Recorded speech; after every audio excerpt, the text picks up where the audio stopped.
22 million black victims of Americanism are waking up, and they're gaining a new political consciousness, becoming politically mature. And as they develop this political maturity, they're able to see the recent trends in these political elections. Any minority that has a block of votes that stick together is in a strategic position. Either way you go, that's who gets it. You're in a position to determine who go to the White House and who stay in the doghouse. You're the one who has that power. You and I have never seen democracy. All we've seen is hypocrisy.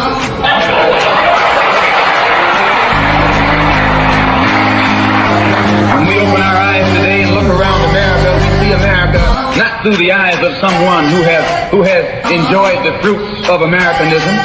We see America through the eyes of someone who has been the victim of Americanism. We don't see any American dream. We've experienced only the American nightmare. We haven't benefited from America's democracy. We've only suffered from America's hypocrisy. And the generation that's coming up now can see it and are not afraid to say it. And are not afraid to say it. And are not afraid to say it. And are not afraid to say it. And are not afraid to say it. And are not afraid to say it. And are not afraid to say it. And are not afraid to say it. And are not afraid to say it. And are not afraid to say it.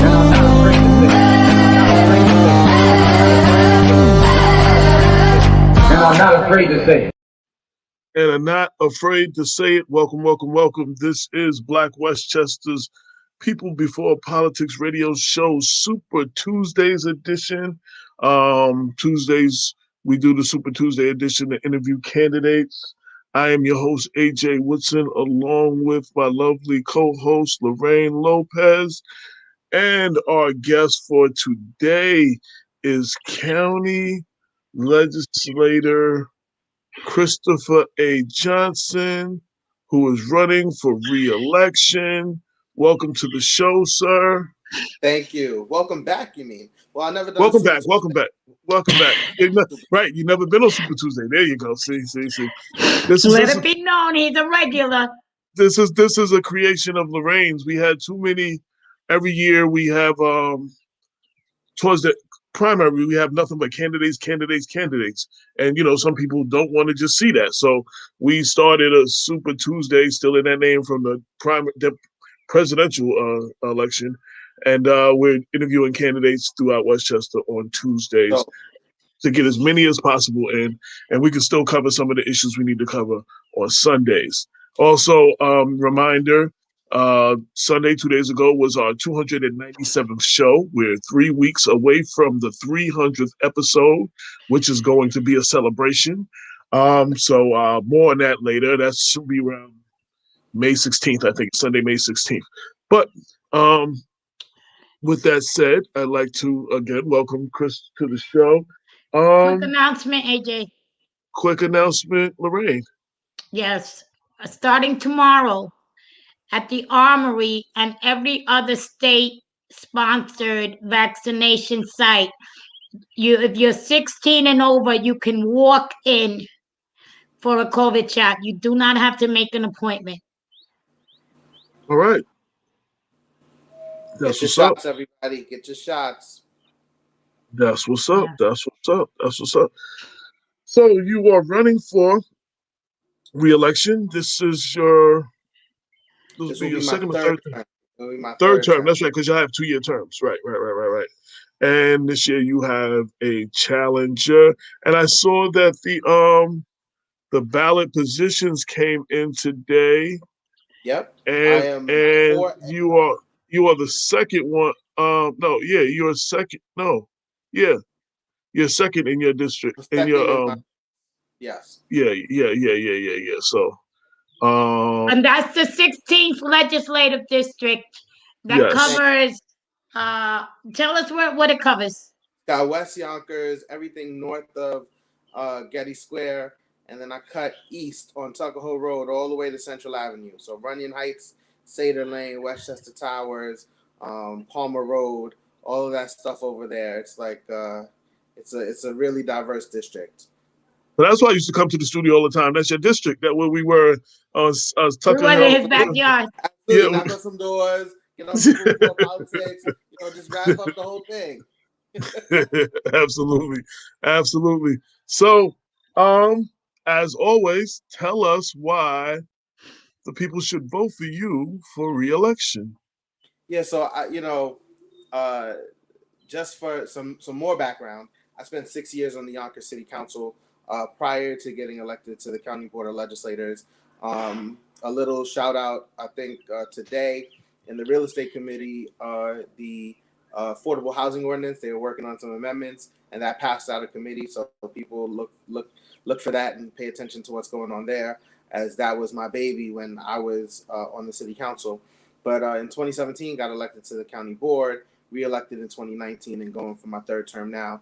And I think the work that I've done speaks to the work that I will do, right? So a leader on co-op disclosure reform to make sure that when people purchase co-ops, that is done in fairness and equity. What we see is some co-op buildings that have that are homogenous, and so my guess is that different people. It's not that different people didn't try to move into your building, but that they were rejected, and so now you have to tell the Human Rights Commission that there was a rejection, so that they can see if there's any foul play that's occurring. And we're looking actually right now to amend that law so that an addition can be provided. I was a co-sponsor on that legislation. Also voted to support earned sick leave. So if you work in Westchester County for any business that has more than 5 employees, you earn your sick time.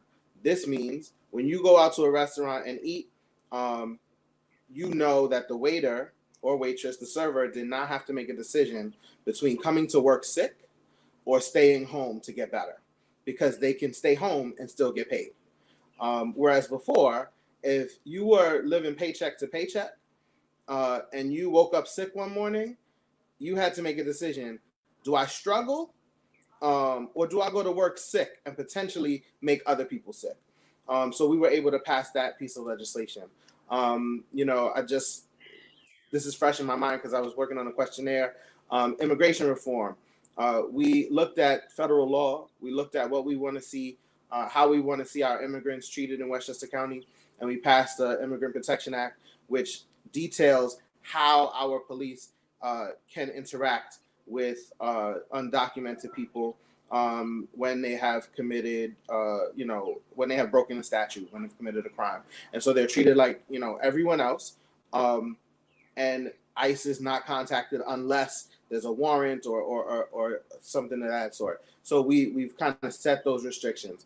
And I think those things lay the groundwork for what I will do in the future. We're looking right now at police reform. Obviously, we just passed the police reform task force. So we're looking at an office of police accountability, which will oversee cases where there's police brutality or where there's complaints in general. And so we want to do that at the county level, so local municipalities don't have any issues with their police departments being too small, so they're policing their friends or people from the community, everybody being related and things of that nature. If we do it centrally at the county level, it's less likely to have that type of influence. I know you reported on this, AJ, that there is no parental leave in the county for any employee. I asked you about that. Right. Absolutely. And so I have a conversation tomorrow morning. I had some language drafted, but our law department is looking at it about introducing legislation to allow for parental leave for individuals who want to grow their families. So if you are pregnant and you're on bed rest, it would count. But once you give birth, you would have 12 weeks of paid leave to use any time throughout the year. So that would be for the one who carried the baby, the wife, or the mother, or the father, and the father. Additionally, that would count for adoptions, families who grow through adoption, and families who grow through foster. So if you are growing your family, you deserve the time to spend nurturing that child and making sure that they're prepared for the world that they have to enter. So, those are just a few of the reasons why I think people should send me back to continue to do the work that they've sent me to do. So shout out to Westchester Corrections Association President Brooke Jones. She is actually the one who first approached me about that, because there were correction officers who, when they got pregnant, they didn't have time to take off. They had to take their personal time, and she was fighting for several of them. And I reached out to several of you, and in my conversation with you right away, you said that's something dear to you because your legislative aide had a similar problem, and you were about to introduce something about that. So that's how we end up starting to talk about it. So shout out, I applaud you for that, and hopefully that will go through because I think it is much needed. Definitely much needed. Okay, see, that's the thing about working at home. You hear everybody's voices in the background, so Yep. you don't get that. You don't get that in the studio. Yeah. You don't get that in the studio. My door's not closed all the way. So anyway, my is that the little guy doesn't crawl in here and then jump. Maybe you should. Now that you brought that up, how is your little one? Talk about him for a second. He got this hair. We know you. We know you as an elected official. We try to talk about the human side. You're a father, a new father. How old is he now? He is 20 months. Born in August of 2019. So he spent, 8 or 9 months, and then all of a sudden there was a pandemic, and he was at daycare for 2 or 3 days. He was at daycare every day, probably for a month, 6 weeks before the pandemic, and then we pulled him out of daycare. And so, a lot of the conversations that you'll see, I don't want to talk for all elected officials, but me definitely, a lot of the things I try to do are personal to me, right? I try to look at it from a perspective Craig. in which I can essentially deal with it. So, so with him, he's great. He's 20 months old now, walking around, doing his thing, being a boss. Lorraine mentioned his bright red hair. He got the most amazing hair. Amazing. Like I've never seen a kid like that. Like he's beautiful, beautiful. People say he looks like me. So since you say he's beautiful, I'm just going to take that. Yo, I will own it if I was you. Yes, I would. I would. That boy's a superstar. No, he's dope. He's, I talk about how when I moved into my co-op, when I purchased my condo, I was alone. I was a single man. I was the king of the castle. I was in charge. I got married and I got bumped to number 2. And now I have my son, and I'm number 3. Nobody knows I'm the last one anybody asked for. It's House 3J, House Ty. Oh, how you doing, by the way? But it's okay. I would have it no other way. Absolutely, and shout out to your wife. Y'all are the little power couple. She is up there with Tish James, I believe, right? She's working with Tish James. Attorney General Letitia James. She's doing big things. I often have people call me and say, "Hey, can I speak to your wife?" Which it's all good. It's all good. Christopher, you also represent up around North Broadway area. I received this yesterday. Well, okay, thank you. You're welcome. You're right down the block from me. Then I live on North Broadway. Yeah, I'm not far from you. I'm not. As a matter of fact, I was having a conversation with Keisha Skipper about you, and I was telling her that not long ago, I saw you walking down, and it was during petition time. I saw you walking by Cottage. You were by yourself. You didn't have petitions in your hand, and you didn't have any palm cards. Nope. You were just walking by, and that picture stuck to me because, like, I was like, this man is serious about his job. Yeah. I mean, like, I don't know. The vision, it was nice. It was nice, and it made me feel good. Like, all right, I got a good somebody good up here.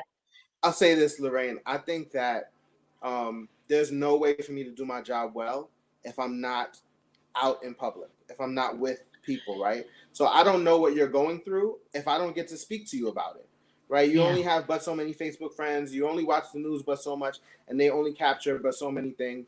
you know, it's important for when there are things going on in the district and when there aren't things going on, but that you're out there in the community having conversations with people, talking to them. You know, my favorite part, and it's tough because sometimes you're not focused on it, but my favorite part is when I'm out in the district and someone goes, I don't want to bother you because, you know, that's not what you're here for, but I have a question. And my response is, no, that's why I'm here. Because I don't know when you would see me. I don't know if you would go online and call my office or send me an email. But you know what? I'm at this place right now and you're here. So tell me what your issues are. And if I can't answer them now, I'll give you, you know, my contact information so that you can reach me, you know, at a time that would be beneficial for us both to have that conversation and move forward. But that's why I try to be out in the community as much as I can. You know, you caught me on camera growling at the DMX vigil, you know, because that's the music I was raised on. Freshman year in high school, his first album dropped. Remember in the football locker room, you know, blasting his music on the bus. You know, and then I went when they did the balloon release. I was actually, there was a wedding, so I was out of town yesterday when he had when they had his burial, right at Oakland Cemetery here in Yonkers, which I know you've been celebrating, you know, him remaining in our community. Yes. You know, those are just more opportunities for me to be out in public with people, so that they can see me. You know, the best is I went to the balloon release and I was just chilling in the back because, you know, those people had personal stories, real personal connections. I mean, I have stories of his music, right? But I wasn't in Yonkers when X was here and growing up. So I was just chilling in the back, and then someone comes up to me and is like, Chris, why are you chilling in the cut? And I'm like, I'm good. You know, I'm just here celebrating like the rest of y'all. And, you know, that's what makes me feel like I'm doing my job. You know, when Lorraine, you know, drives past and beeps her horn and screams, hey, good to see you, legislator. You know, it's I did that recently, last week. So, thanks for pointing that out, because there's nothing more important than being present. Mm-hmm. Well, go ahead, Lorraine. You're also chair of the Social Services Committee, and I know that you did something with CPS. Now, I think that's so important because during the pandemic, we have families that are separated, and the children haven't been able to go home because the courts have been closed. And the parents, there is no advocacy for the parents, and like you are highlighting the fact that CPS is there. I'm aware of it. There are issues. Let's try and see how. I mean, and I know that that's kind of a touchy, you know, like, that's really hard. you know, that's rough. That's rough, but you took it on, and like that's very impressive. So two things. The first is, you know, I always appreciate constituents coming to me with their issues. As I said earlier, I don't know every problem. I don't know every issue. But when people bring them to me, I take them seriously and I try to deal with them. And the first thing that I want to acknowledge is that, you know, during the pandemic, it has been extremely difficult for social workers in the Department of Social Services to do their job in protecting our most vulnerable population, our children. You know, we've seen a serious decline in how many individuals have called, you know, with cases about children, because most cases get called in from school. And so when kids weren't going to school, they were at home with the potential abusers. And that is, you know, a horrific situation. And we continue to, you know, I continue to personally pray for each and every family throughout Westchester and the nation who, you know, in the world, obviously, who are dealing with this pandemic in terrible ways that have built on top of each other. But also now, in this case, I had a parent who came and said that the system was being abusive towards her and her family. And she had nowhere to turn to have that conversation and talk about those abuses. And there is a panel that exists in the state, and they've split it up. There are 3 panels throughout the state: New York City, Western, and the Northern panel. And the panel that we're in has 40 counties.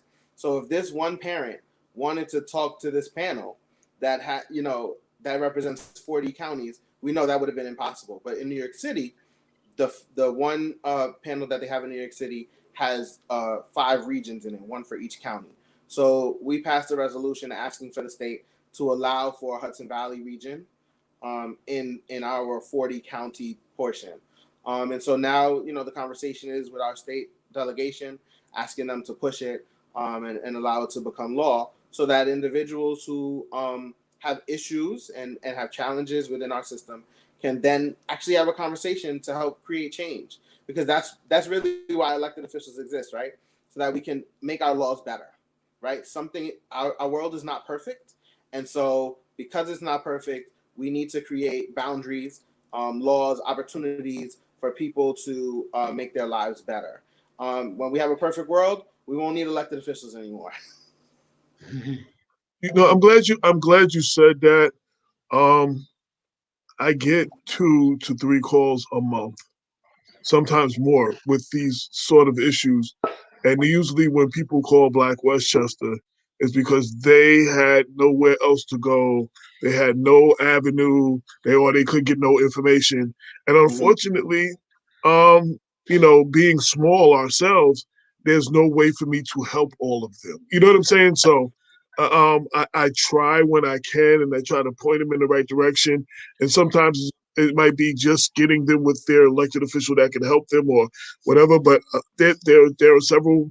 And then sometimes I'm just extremely busy and I just really don't have time. Unfortunately. But so I'm glad that you said that, because it is well needed. And I can tell you personally, like I said, I get 2 to 3, and sometimes way more, but at least 2 to 3 every month calls with concerns like that. People call who they know, right? I just, I think yesterday I was on a call with our congressman's office, Jamal Bowman's office. I don't know him personally yet, but I know a couple people on his staff. And they were just saying that, they get calls from all levels of government. Sometimes it's a city issue. Sometimes it's a state issue. It's not federal, but people call who they know, right? And he just went through a big race, and his name was out in public a lot. So people Googled him and called him and said, hey, what can we do? I was on the city council, and people, Lorraine, you know this, right? People, they trust you. They know you. So they follow you no matter what happens. I know you have people call you from when you were on the city council, and they say, how can you help? And you're like, well, that's not in my purview anymore, but I could point you in the right direction, or I know who to call. And so, you try your best. So, they call you because they know you. And she still gets those calls now. I know. Every day. I don't doubt it. And half the time after she gets those calls, then I get a call from her. So, so it's just like, if I can relieve that pressure, feel free to send the county ones to me. I absolutely will. I absolutely will. So now you were when you got in, you were the youngest. Well, you were one of the youngest members, or the youngest member, and you lost that title. You lost that title. The youngest Democrat at the time. Right. So what's funny is, and one of the things that I think people should really pay attention to in this election is that I'm in leadership. And so what that means is my colleagues trust me, right? So that means when I walk into a room and I say Yonkers needs this, they take it very seriously. So when we were choosing leadership, I made a speech and I said to everybody, I'm going to be the youngest person in this caucus for at least 2 years. Well, 6 weeks later, David Tuviolo switched parties, and he's younger than me. So that ended. And then 7 months after that, Lyndon Williams became a judge and vacated.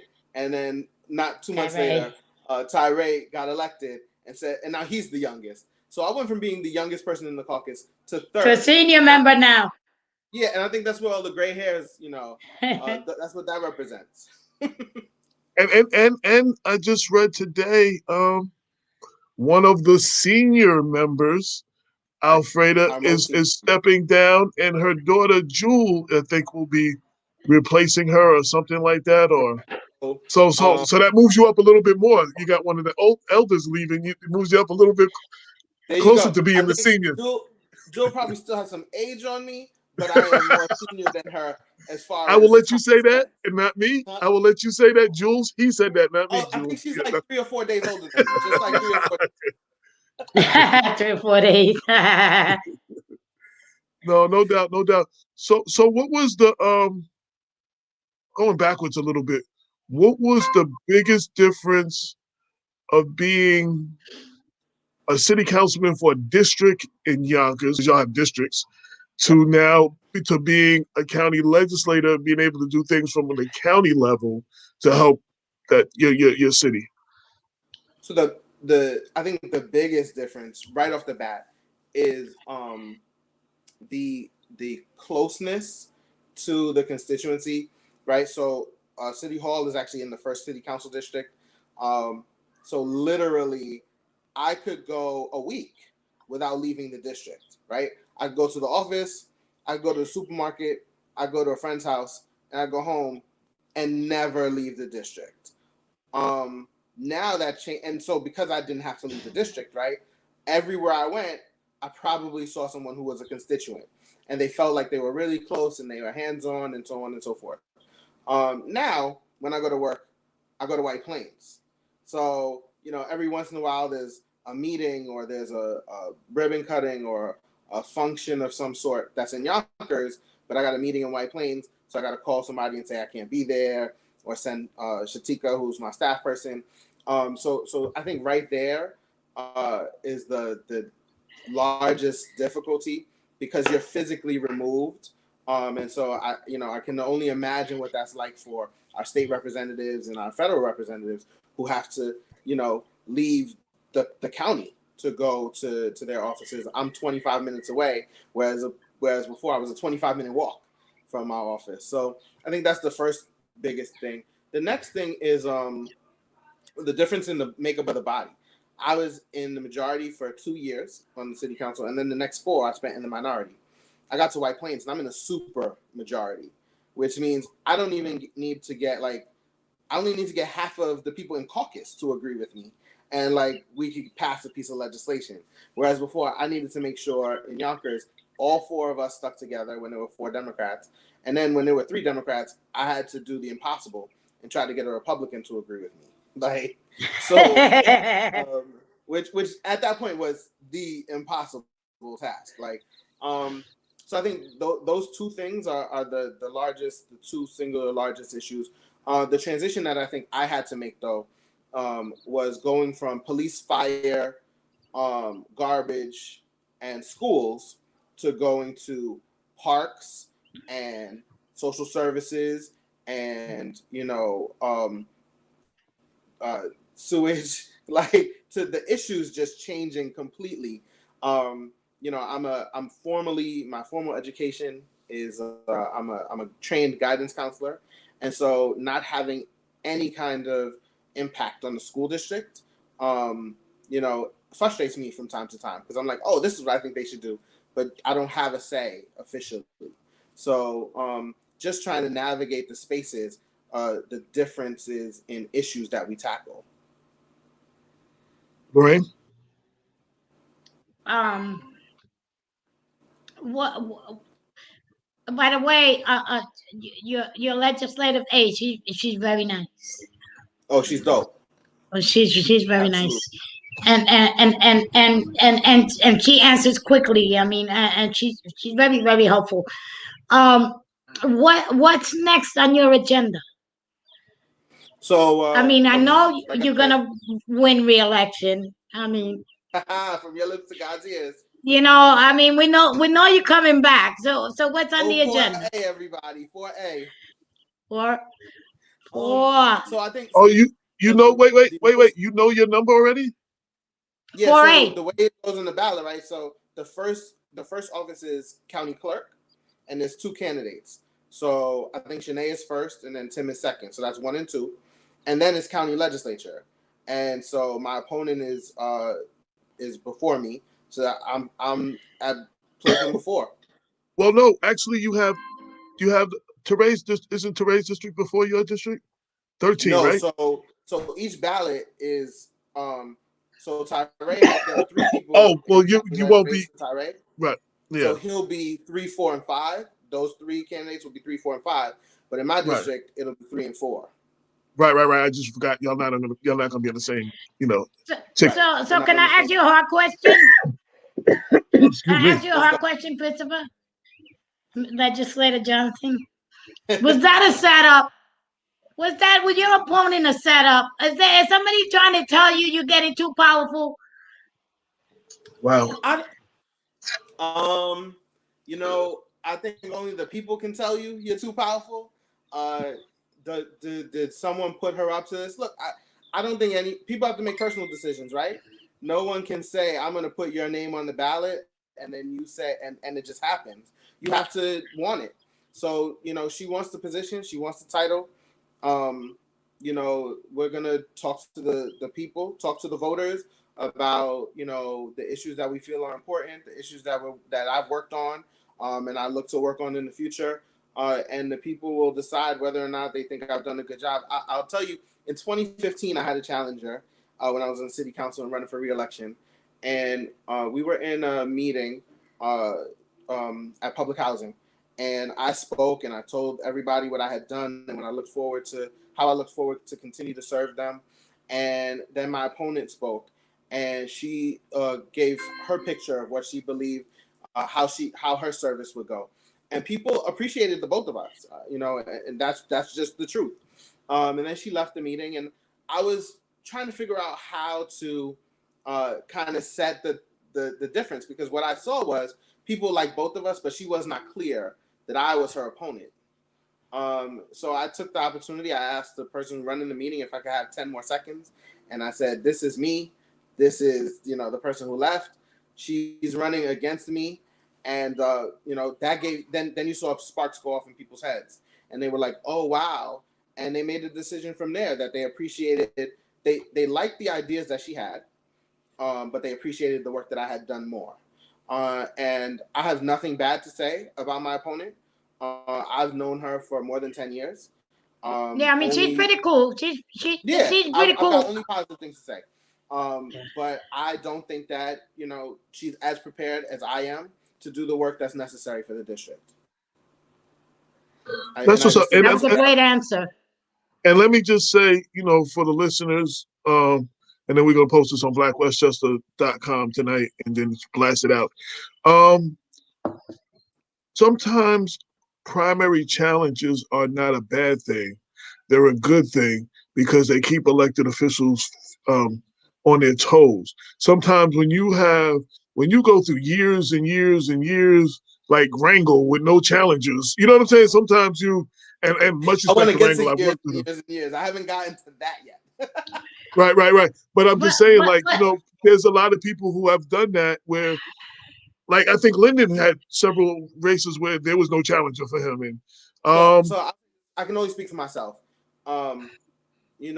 This and I agree that lots of people have said, it makes you work harder, But for me, my experience in this race in particular has been that it has taken my mind away from some of the work. And I'll just be honest, right? So I have, we're doing police reform, we were doing ethics reform, and we were doing Ride Play Land. And we had 2-3 hour long meetings every day of the week. And in between those meetings, I had to take time and talk politics and talk, well, what doors are we going to knock and who's going to do this and how am I going to raise money? And so I was having conversations that were not related to the work, but related to, as I told somebody yesterday, related to me patting myself on the back and just praising myself and telling people all the wonderful things I've done over the last 2 or 3 years, instead of continuing to do the work. So for me, it hasn't necessarily been that experience. I can appreciate how that is the reality in some cases, but for me, it's just taken me away in part, right? It doesn't have my 100% attention when it could, right? I could be talking to my colleagues right now about police reform, but we're having a political conversation. Like I would always talk to you guys about what's going on legislatively and the work that we're working on, but I have to talk to you about an election instead of doing the work. And so it has taken away a little bit, but I think it's a great place for ideas, primaries, if the challenger understands the issues. And I would submit that I don't think my opponent is well versed enough in the issues to have that type of a conversation. Well, Go ahead. Well, as a constituent, and you are my current county legislator, I met your opponent. I've had discussions with her. I like her very, very, very much. Um, but me talking to her made me look into you a little bit more. Because I'm saying, all right, if I'm going to go with her, I'm going to check him out. Because I want to make sure if I'm going to say the reason I'm going with her is because and then you impress me. And you continue to impress me. And I'm like, holy crap, now what do I do? I'm going to have to vote for Christopher. So I have my opponent to thank for your support. Yeah. All right. All right. If it's going to work like that, then all right. Plus, Christopher, I got a couple of phone calls from some of your homegirls talking about, hey, Lorraine, who are you supporting? I'm like, oh, man. We're not out here strong. We just talk about the record. No. Those are my girls. They can say that. No, it's all good. But I think if people actually pay attention and look at the things that I've worked on, the things that I've been successful in getting across the line, I think that it's a no-brainer. And that's not to say, like I said, it's not to say that she's not a capable woman, a capable candidate for some office. But I just don't think that right now, I think right now I'm doing my thing, and I'm really working hard, and I think I'm being successful. And now is not the opportunity the time to take this opportunity. But I submit that on June 22nd, the people will decide. I think I'm also lean towards the idea that it's sometimes depending on the position. Like, for example, in Greenberg, he got to go. He's been there for a long, long time. But, like, for example, a position where you're at, a county position. Mm-hmm. During COVID, if you get somebody new in, for the first half of their tenure there, they're going to be learning how to navigate through COVID. And then they're going to have to learn how to unnavigate after COVID. So you're not really doing your job because you need somebody that was there from the beginning that knows what's going on. I joke, this has been a long 3 months, January, February, and COVID, right? We have been in the pandemic for over a year now, and literally that has been the entirety of this term. So I didn't have an opponent in 2019. So to me, that means that a majority of the voters, most of the voters, felt that the work I did in 2018 and the beginning of 2019 was sufficient to keep me. So I have an opponent in 2021 that reflects on 2020 and 2021. Well, in 2020, there was what work? It was January, February, and COVID, right? Everything we had on the table. We talked about, I talked earlier about parental leave. So I had my son in August, and then Shatika was pregnant shortly after that and had her baby the following July.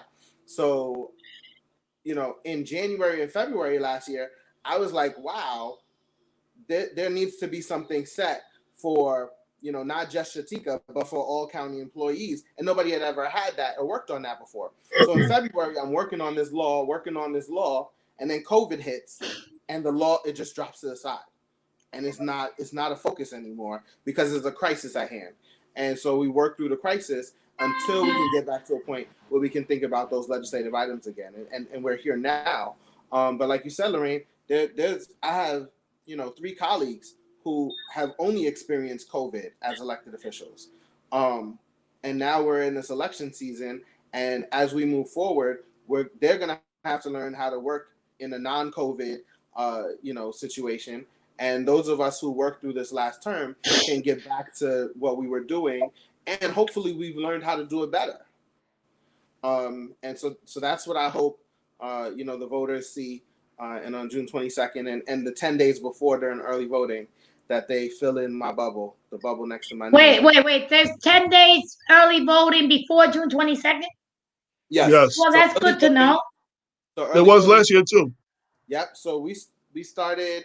I guess early voting started in 2019 in the general, I think. Yeah. But and then we definitely had it in 2020. So it starts. It's for 9 days, and it starts 10 days before the election. So on June 12th, that's the first day of early voting. So that's a Saturday, June 12th and June 12th and 13th. That'll go all the way through the 21st, the Sunday before the election. Monday And then is a nothing on break. Monday. Nothing Right. on Monday. The Board of Elections has to prepare for the actual full day of voting and all the sites and stuff like that. And then on Tuesday, that will be the big day, where everybody who didn't choose to vote early or vote by mail will have the opportunity to vote on Tuesday, obviously.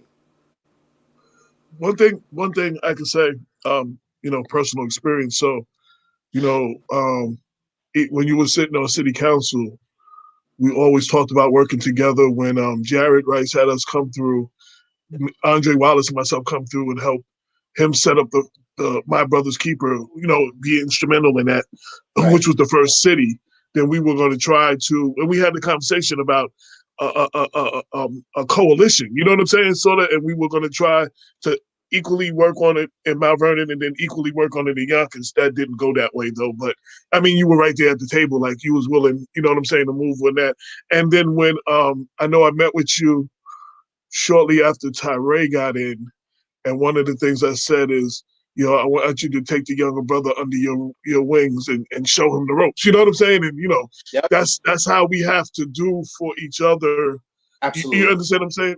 And I really appreciated that. So that was more of a comment. When I got elected in 2011, that was when Jared, now Judge Rice, had gotten elected to his first full term. He won a special prior to that, and there was another council member in Mount Vernon who shall not be named, who also got elected in 2011. Yes. We had the trifecta. The three of us, we had a phone call every so often.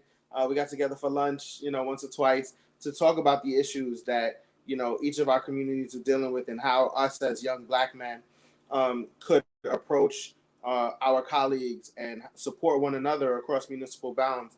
And to see the success that Judge Rice has had in New Rochelle and in his personal life, and that his son is balling out, like his son's got game. Yes. See how that there's his support in particular has helped me grow as an elected official at the local level, and I've been able to use that as a catapult to the county level. Look, that's what we have to do. So we got to look for the next one. Part of I like to say my legacy is a friend of mine, Councilwoman Corazon Pineda Isaac in Yonkers, who in 2013, I was on the council for 2 years. She expressed interest to run. I didn't appreciate the work that was being done in the district by my then colleague, and she took him on, and she was, she defeated him, and yes, he did twice. Yes, twice, and now he's doing it by proxy, and she'll win again. But she's the majority leader, and she's doing good work leading in Yonkers. So I continue to believe, that even at this young age, and I'm not as young as I used to be, but that we can really leave a legacy in finding good candidates, helping them be successful, and then making sure that we don't leave them at that point, but that we continue to have conversations with them. We continue to pour into each other. She gives me ideas. I give her ideas. I talk to Tyree about ideas he has. He bounces ideas off of me. And so as long as we can continue that communal relationship as Black people, as people of color, as Black men who listen to Black women, then we'll be in a good space. One of my favorite things is, no, go ahead. No, I just, oh yeah. I just wanted to say, oh man, I kind of almost lost my train of thought for real quick. I'm glad to hear that because, and we've talked about this again. One of the biggest problems in our community is elected officials getting in and never wanting to leave and not mentoring. And again, I've had this conversation with the person before I mentioned his name. one of my problems with Ernie Davis in 2015, in the election where he ran against the person you mentioned, he said in his speech, his announcement speech, that he was only running because there was nobody capable to do his job. And what I found to have a problem instantly about, and we butted heads, the whole time that he was still mayor. We're cool, very cool now. Was if over 16 years, over a 20-year period, if there is no one capable of doing your job, that's an indictment on your leadership, not them. You understand what I'm saying? Because leaders, and that's when I started that whole thing, leaders produce other leaders. You understand what I'm saying? So we have to do that. And I'm glad to hear, and we've had these conversations, again, talking about Tyree and other stuff. That's what we have to do. I mean, and the voters have spoken where, Biaggi beat Klein, Bowman beat Engel, Richard Thomas did beat Ernie Davis. Long time. Deborah Reynolds beat Maureen Walker. People were tired. They wanted to see a move, and Tasha Young is giving Paul Finer some fits right now, and we'll see how that works out and plays out in the primary. But like, she's probably one of his most capable challenges, because he goes a lot of times without a challenge. You know what I'm saying? But I think when you create, and I've worked with some of the young people with Black Westchester, because Damon and I are not going to be doing this forever. So some of the people are going to be the future of whatever this looks like. You understand what I'm saying? So you have to pour into those so they can, rise up. And I like that conversation. You know what I'm saying? We've had that conversation, and I like that, and I hope that no matter where you get and what position you have, that you keep that, because we need more people speaking that and living that. People think about elective office as this, this prestigious, sit on a hill and be, king or whatever it may be. But I really think it's an opportunity to serve. And I think that there's enough space for us all to get our flowers, right? We can carve out spaces. There are plenty of boards and commissions. There are grants that we give out, money that we give out to small businesses and to nonprofits, where people can really create their spaces. I mean, Yonkers Arts and Ray Wilcox just jumps out in my head about how, like, what he's been able to do. And before he was with Yonkers Arts, right? Him and Lamont Bedrew building out the Power Lab. And having space for community meetings, community learning opportunities, as well as for nonprofits, small businesses, and just community people to have office space that is affordable, right? And what that meant to the community, to then Ray, branching out, doing the Yonkers Arts thing and really blowing up. And neither one of them is an elected official. Neither one of the work that they have done, has been reliant on elected office. We definitely play a part in making sure that, the CDBG money here, or there's some donations made here, or a phone call or connections. But those men in particular have done the work themselves. And so whatever I can do to continue to uplift people, not just in government spaces, not just in leadership spaces, but in their private lives, to make them succeed, is only going to make us all flourish. And so those elected officials who can't see that, those people who empower, who think it's all about them and holding on to the power themselves, those are individuals who have lost their way. And I think those are the individuals who you see, AJ, like you said, they get challenged after 10, 15, 20 years of, being disconnected. But the truth of the matter is, as long as you, stay with the people, continue to talk to people, continue to have that relationship, then you'll be, then I think I will be fine. Again, I'll speak for myself. And not for everybody. I agree with you. And I applaud anybody who holds an elected office, especially a city council office, especially in cities like Mount Vernon and I'm sure like Yonkers, because people come to speak about some things that don't concern y'all and that y'all have no power on and let loose on y'all. And see, there'll be only so many times you're gonna curse me out before I say F you a few times and they're gonna kick me off. So you're just not gonna talk to me like that. Like so I mean, but moving forward to what you were saying about the roses, last month, not the DMX issue, Women's Month issue, usually we do the issue Andrew Stewart Cousins was the first this, and Sean Patterson Howard was the first this, and we celebrate Lois Bronze and we celebrate Ruby D. Well, I decided that, and all of those we've done that, and that's good. I wanted to give the flowers to unsung heroes, sheroes that were doing the work now. And most that, if I did my job, you probably never heard of. Like, you know what I'm saying? And then you'd be like, oh man, this sister's doing that. I gotta, and the ones you did hear of, you didn't know that about. There was something in there maybe that you didn't know about them. Right. And I think that is our responsibility to celebrate each other on that level. You know what I'm saying? And that's that's what that issue was about. Now I ruffled some feathers on some people that weren't in the paper that figured that they should have been in it. But I always give them love. This was about giving love to those that, and many of these women, they cherished that paper. They brought it. They got it for all their friends, and right.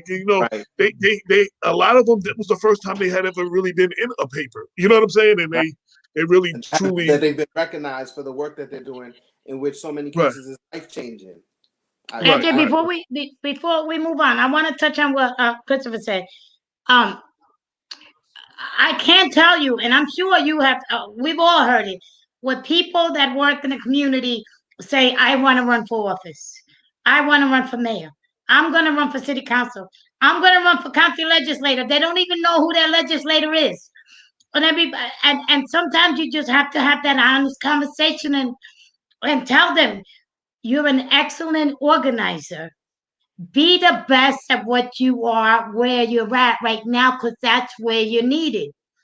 And that conversation takes place a lot. But you brought up Corazon. Listen, I had my issues with her over the years, but I'm going to tell you right now, I got that woman's back. The last couple of months, I've been working with her. She has been on it. Okay? And one thing that people need to realize, she's the majority leader. She's the first Latina majority leader we've had in the city council in Yonkers history. Where are her flowers for that? Why are we putting opponents to try to knock her out of majority leader? Why are we doing that? Now, enough of that. And I will encourage everybody and all my peoples to let's give her flowers. It's her last term, and let's honor her for being majority leader, for making history. And so what was so important, and bigger than the title, right, is what the title represents. Because in order to get a title in a legislative body, your colleagues choose you, right? Andrea Stewart Cousins is the majority leader. Her colleagues chose her. Corazon is the majority leader. Her colleagues chose her. I'm the majority whip. My colleagues chose me, which means that you have relationships with your colleagues to get things done for your district. You obviously have a larger responsibility to all your colleagues because they trust you to do the job for them that's attached to the title. But it also means that they trust the work that you do so much that you can walk in when your community needs something and you can get that done. And I think I saw her do it. Yeah, exactly. You've seen it with Corazon. I've been able to do it with my colleagues. Walk in and say, "Hey, Yonkers needs this," and I don't say anything else, and Yonkers gets it. Andrea gets to walk into a room now and she says, "What do you need? What do you need? What do you need?" to all of her colleagues. And then she just writes on a piece of paper what Yonkers needs, what Greenberg needs, what the rest of her district needs. And then it happens. That's the responsibility and the power that's given to you by the rest of your colleagues, not just the voters. So I think that's why we need to honor when people have these titles, because it means that they can get things done for their district in a way that other individuals in those positions might have to struggle. They may not, but they might. In a So two things. bipartisan way too. In a bipartisan way too, because So let's just talk about the Republicans for a minute.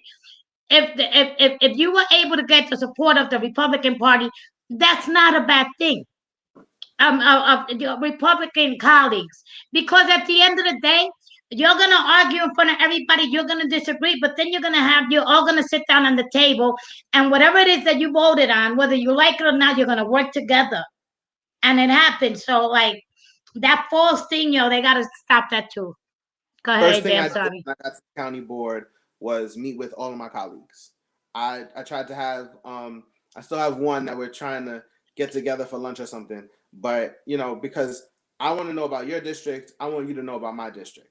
So that when I ask you something, you're not asking, well, why do you need that? You already know, because we already had that discussion. We've already had that conversation. And I had the meetings in their districts. So when they say, yeah, Chris, you remember that area I showed you? Yeah, I remember. This is what they need. And okay, so I get it and I understand. And so I want them to do the same thing. When I say, hey, Getty Square needs this. Remember when I took you to all of those stores? And they're like, oh yeah, okay, we'll make sure that Getty Square gets what it needs. And so it's important to have relationships with your colleagues. And being in leadership screams you have good relationships with your colleagues. Very good. So what I was going to say, I was going to acknowledge your humble brag. You know, you know, you know. Yeah, Yonkers humble brag, like, yeah, we got the head person here, the head person there, the head. I was like, okay, we get you. I'm just saying. No. But I wanted to. I was as a joke. I wanted to say that, but seriously, being Black Westchester, a black paper, in the majority leader's district brings attention. I start getting emails from state senators in Long Island and Suffolk County and Nassau County because they know that I speak to the majority leader's district. You understand what I'm saying? So they I've had one or two people want to either come on the show or even advertise or something because they want to show the majority leader that they are working with. Yeah, no, I'm dead serious. I mean, I'm serious, and we kind of you benefit a little bit because they know we are the major black voice. And shout to the county press who's doing it way longer than us. The major black voice, especially dealing with politics, in her district, and I'm getting emails from state senators that represent Brooklyn and other places in New York. They want to be your friend. Upstate New York. I'm like, you're getting their agenda and stuff, and it's like, okay, why? I mean, there's nothing I can do about that, but I appreciate it though. But you realize that's what it is. You're in, I'm in her district, and you're speaking. If you reach to us, you're speaking to her people in her district and somewhat getting to her. You know what I'm saying? So yeah, it definitely is a plus. But It's a real. anything I didn't ask you that you want people to know about Well, you? I think this campaign, there's one conversation naturally that is big that we haven't touched on, and I think that says two things. One, there's a lot that's involved in this job, in this position, that I think I'm more suited to take on. The one thing that we didn't talk about was homelessness, and I'll just touch on it real brief because I know we're approaching the hour mark. I'm the chair of social services committee. The plus of not being in the studio, if we go over 5 or 10 minutes, we don't have nobody on after us, so we don't have to worry about that. Go ahead. So the chair of the board chooses who the chairs of each committee is, and so he approached me about being chair of housing and the housing committee, and he knows that affordable housing has been a stalwart in my representation since my days on the city council. But I said to him, my district needs something different from me. My district needs a serious conversation about homelessness. And so I'm asking you to make me chair of the social services committee. And he obliged. So shout out to Ben Boykin for doing that. Thank you. And so we've had a series of conversations about what homelessness looks like in Westchester, what it specifically looks like in Yonkers, and that's a large part of my opponent's campaign. That she doesn't feel like the work is being done, or we're not having the conversation with the city. But the reality is, and I'll just walk through real quick. Sharing Community closed its doors. At the same time, the lease was up at St. John's location, so we had to transfer the location. They've been at Kingdom Christian Cultural Center, 68 Palisade, in the basement. Yeah. So if you or someone, a single male who doesn't have a place to stay, send them there. So shout out to Kingdom Christian Cultural Center and James Hassel, the pastor, for opening their doors and following their mission of making sure poor people have opportunities. And so now, finally, more than 2 years later, the city zoning department has allowed for a property that we identified 3 years ago at St. Cashmere, to be used as the drop-in shelter for single men. So that is going that's going through the process as we speak. We got the zoning right, trying to make sure that the building is set up and prepared for single men no longer to be in the basement at Palisade Avenue, but to now be at St. Cashmere, which is a more appropriate location and will have all of the needs that an individual should have when they're in that type of situation. The families that are in the Coachman and other drop-ins throughout the county, those numbers are down through the pandemic, but we recognize that that's because a lot of people don't want to be in communal spaces. They'll rather sleep on a friend's couch or in another room with somebody, with someone that they know. But we are working to make sure that we're prepared for when everything opens back up, that people, have a place to go, have a place to stay. The YWCA has the men's contract. They just got that after the Sharing Community closed. They've been doing a fabulous job with the homeless women. And I think that's one of the things that people need to recognize, right? When we talk about homelessness, look at the full picture of the individual that you see in your head. When I say homeless people, what just popped in your head? Likely a single man who doesn't have a place to live. That means that single families, people with children, they're taken care of, and you're not asking about them. We're doing a good job. That means that single women, we're doing a good job taking care of them. Check. And there are other families who are in other, emergency housing units throughout Westchester.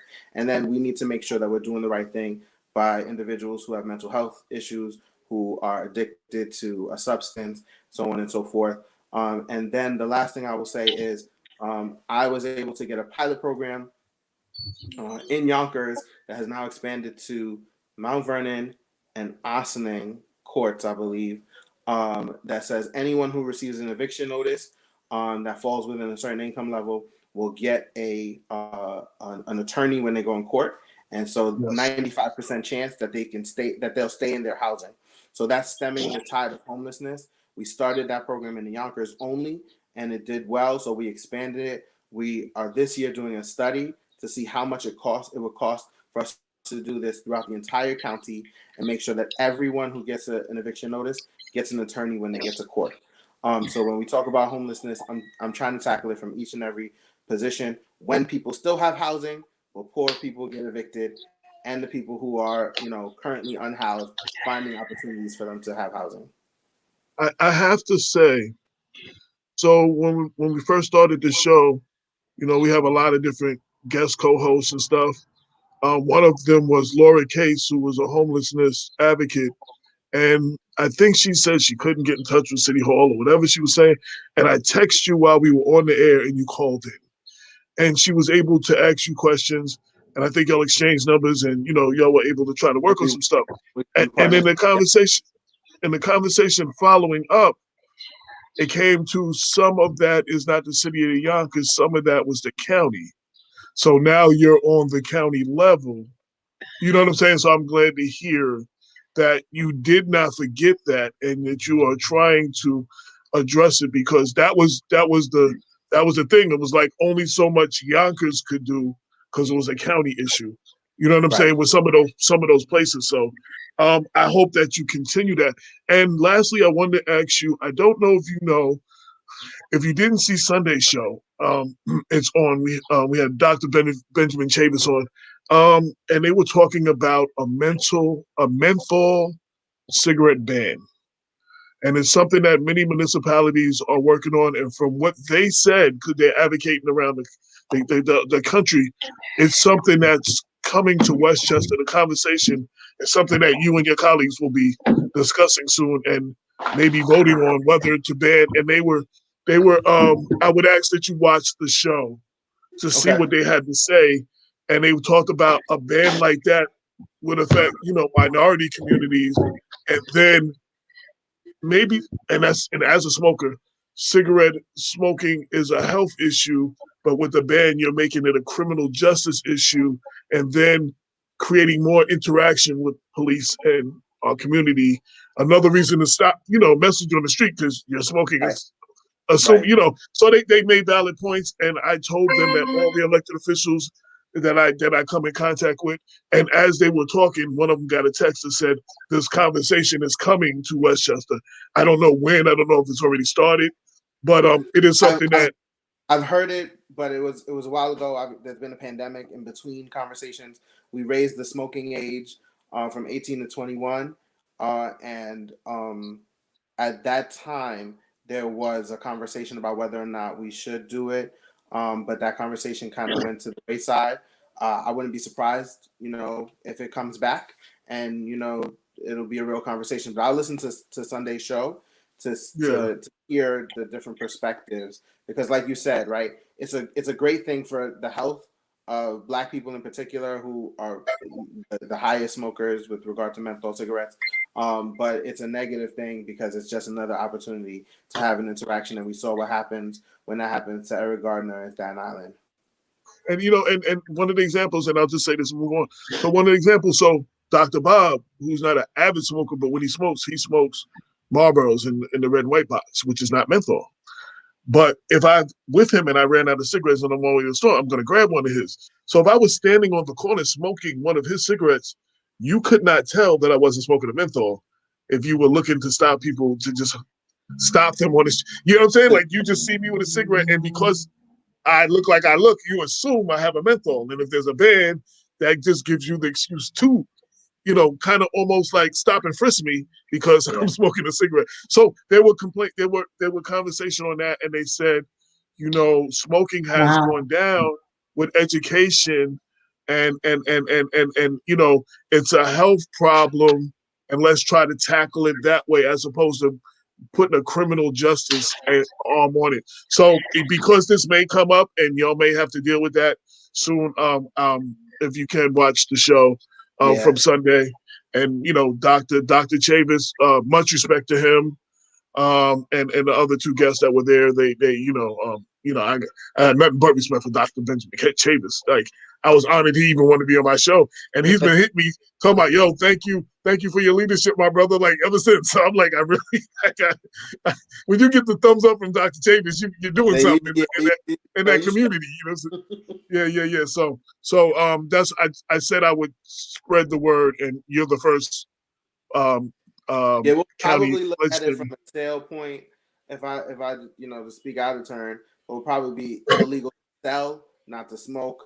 But again, something we'll look at. But even with that, then if it's illegal to sell, and you see somebody on the street, it's now contraband, and now you still have that reason. If for those who want to have that and have that in them to do that in our communities, they'll find that just gives them that's just an extra reason for them to do it, But anyway, like I said, I just wanted to give you that, and if you can watch that, maybe even when it comes up, share that with some of your colleagues so that discussion can be had. Anything I didn't ask you? Last words. John, for people that would run, for people that want to know more about you, website. I guess you go in there, website, social media. JohnsonForWestchester.com. That's FOR. So Johnson for spelled out Westchester.com.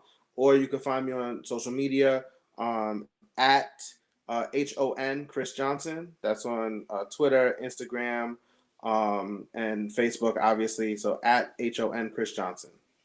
Well, you fancy. You get FOR. You too fancy for the 4, the number 4. No, I couldn't resist when you said that. ChristopherJohnson.com. That's Okay. Oh, hey. I wait for somebody to write me a check so I could buy that website because it's kind of. Actually, Did you catch? I just locked down AJWoodson.com. There's nothing on it yet, but to all the stuff that I've done all along and put it in one place. And Dr. Bob bothered me for like 6 months until I did it. So I did just lock that. I own that domain name for the next whatever years, and I just got to put something on it. Purchase ChristopherJohnson.com for $1. You could go up. You could look and see how much it costs. AJ. Go ahead, Lorraine. You catch the HON, Christopher Johnson? Hey. That means he's the honorable. Do you know that he will always be the honorable? Even if he's retired, he keeps that name forever. Elected official, yeah. That goes on his headstone. Yeah. And hopefully not to my head. well, yes, because there are people who walk around because I had to do this. We have, again, I won't throw him under the bus today, but he was walking around telling people I am the honorable. And I'm like, you're not supposed to do that. So I had to look up, there's a procedure, I'm supposed to address you if I want to as the honorable. But you're never, unless you're signing something or you have letterhead or something, there's certain things you're not supposed to be like, oh, I am the honorable. You just that's against protocol. There's something dishonorable about telling people you are honorable. Right. And if you have to say that every time you introduce yourself, my whole thing is, are you trying to convince me or you? It's who are you trying to convince? Because we know that's your time, but if you got to tell me, it's like that good looking girl in school who was drop dead gorgeous and every day she told you, I know I'm drop dead gorgeous. We all know that, but who are you trying to convince this way? Ain't nobody debating that. You know what I'm saying? So anyway. I think it's honorable to have the honorable in front of your name. I think that's really cool. And keep doing the good work. And while we won't mention other elected officials, and I'm not talking about just one person, because one of the books I'm doing is The Generational Shift in Black Politics. And a lot of people who were honorable in our community are now dishonorable and, or some jail time and all that other stuff. So continue doing what you're doing and leading and with and without the title, man, just continue to do what you do for your community. And I wish you the best.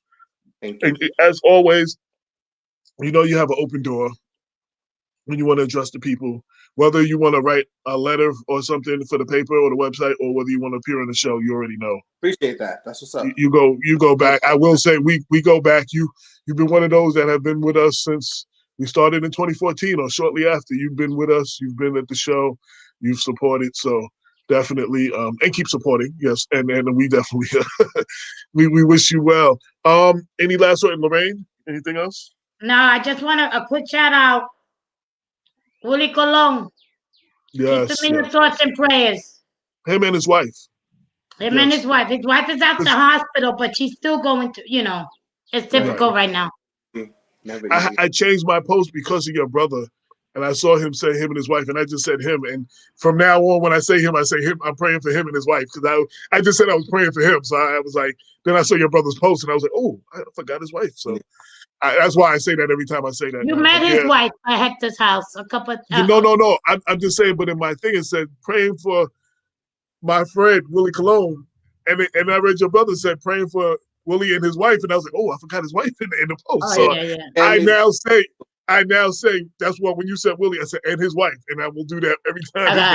I got you. But he's got some recovery to do. Like he got to learn how to walk again. Wow. There's issues, and that's the greatest salsa singer of all time. So that's some serious stuff.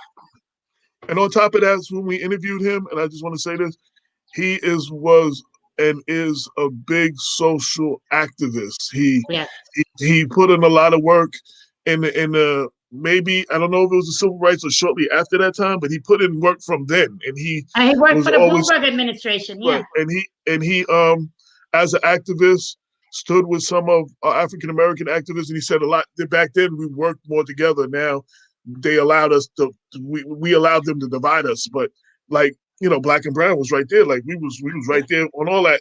And while you see civil rights, you see a lot of Black people, there was a lot of Hispanics in that picture fighting for that with us. So, I just want to say that because that's something that nobody talks about. Huh? Also an auxiliary police officer. Like he goes out there, he directs traffic and he does whatever he got to do in uniform too. Yeah, he said the greatest story, and I'll leave it alone. He said he can fly somewhere and do all these shows and be loved and cheered by millions. And on Monday morning, be out on the corner talking about, no, go this way. People beeping at him and trying to run him over. He's like, you go from this big thing, like everybody's cheering your name to like, you're on the corner like, no, you come now. People beeping the horn at you like they want to go now and yelling at you. Yeah, that was one of my greatest stories he told me when we talked. But Chris, always a pleasure. Say hello to your lovely wife and hug the little one for me. And cherish these, and as a father, cherish these moments. Document as much as possible. They are gone before you know it. Spend all the time when they're young, because then at some point they get a little older and they want to spend less time with daddy and they want to be a little more independent, especially when you got a little girl. I have a daughter. So, some point it went from daddy's little girl to, oh no, dad, I got this. Like, so it's like, and that's when you want to spend time and they're like, oh no. They want to be a little more independent. So I say that cherish these moments, man. Christopher, lock down an email for him. Lock down an email for him now. And then occasionally send him stuff in his email so when he gets older. Yeah, we've talked about that. Absolutely. Yes. We got that. We're ready to go. Yeah, so just cherish these moments. When I say that to all young fathers, I mean, I had this conversation with someone recently, another young elected, just to cherish this. These times you'll never get back, man. You never get back. So, and this they remember. You'd be surprised what they remember from these ages. Like they remember these interactions and stuff. My dad used to do this with me. You'd be surprised what they remember. So, I know that has nothing to do with politics, but nothing. Yes. But it's life. I never asked you this as a candidate, and I have a candidate question that has nothing to do with politics. If your house was on fire and you had to grab 3 things, what would they be? Does the people don't count, right? Just stuff. It depends on what you want. People sometimes want to put people sometimes they want to put stuff. So sometimes somebody said they're 3 dogs. So like people. I'm grabbing my son. Grabbing my Mac. And item number 3. My phone is already on me, so I'm not grabbing that. That's already in my pocket. So your son and wife are number 1 together, right? Your son and wife are one together. She's out. Like she's. Okay. I want to clear that up for you. I already know what she's grabbing. Like Yeah. I just want to clear that up. On the honeymoon, we could only take one thing, and we didn't have 3J, so I knew I was taking my computer. I already had that locked. And then 3J number 1. My phone is already in my pocket, so I'm taking my my patent leather Jordans, the all grays. Oh, there you go. All right, I got you. So, if you were a superhero, who would you be and why? Last question, and then we out. Superman. You got a little bit of every power, or Rogue, because you can take every power. Now I never had nobody say Rogue, and that's interesting because Rogue can be right next to you and just borrow your power against you, and use it. Yeah. Nobody's lying to Rogue. She just right. All your information. Yeah, absolutely. Yo, thank you, my brother. Again, I'll have this up in a couple of hours. I'll make sure that I email it to you, and Lorraine has it in your staff, so you can share it if you want to share it any way you want to share it. So, appreciate it. Good luck. Yes. Thank you. And with that, we are out.